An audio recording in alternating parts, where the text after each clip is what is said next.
पाकिस्तान 'ਚ पंजाबी कॉन्फ्रेंसां दे सब तो वड्डे नैटवर्क पंजाबी नैशनलिस्ट फोरम वालों जी आयां नूं। पंजाब 'ਚ इस तरह की साजिश नूं कुर्दिस्तानी निजात बलोच आसफ जरदारी ने फरोग दिता। कुर्दिस्तानी निजात बलोच आसफ जरदारी ने 2008 तो 2013 के दौरान पाकिस्तान का सदर होंदे हुए ते पाकिस्तान की वफाकी हुकूमत पाकिस्तान पीपल्स पार्टी की होने की वजह तो पंजाब 'ਚ सराइकी साजिश नूं फरोग दिता ते पंजाब नूं तकसीम करके जनूबी पंजाब सूबा बनाने की कोशिश की। कुर्दिस्तानी निजात बलोच आसफ जरदारी कौमी असैंबली तो पंजाब की तकसीम का बिल पास ना करवा सकिया, लेकिन इसने पंजाब 'ਚ खुद नूं सराइकी कहलवान वाले बलोचां ते अरबी निजादां ते पंजाबियां दे दरमियान नफरत की अग जरूर लगा दी।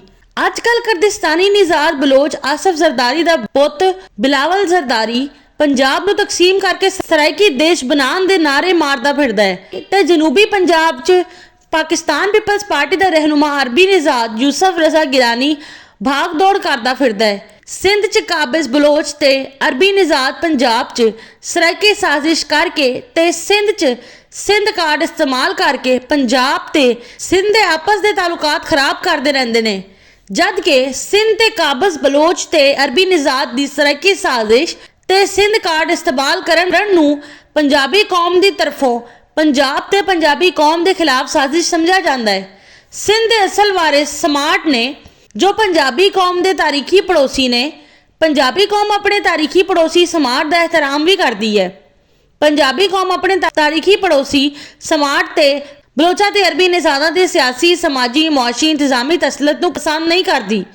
पंजाबी कौम सिंध ते काबिज बलोच ते अरबी निजात दी सराइकी साजिश ते सिंध कार्ड इस्तेमाल करन नूं पंजाब ते पंजाबी कौम के खिलाफ साजिश समझदी है।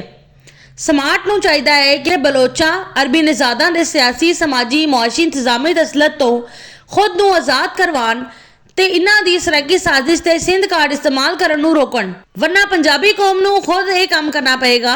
ऐसी सूरत 'ਚ पंजाबी कौम दी सिंध 'ਚ दखल अंदाजी ते समार्ट दे कोल एतराज़ करन दी गुंजाइश नहीं रहेगी।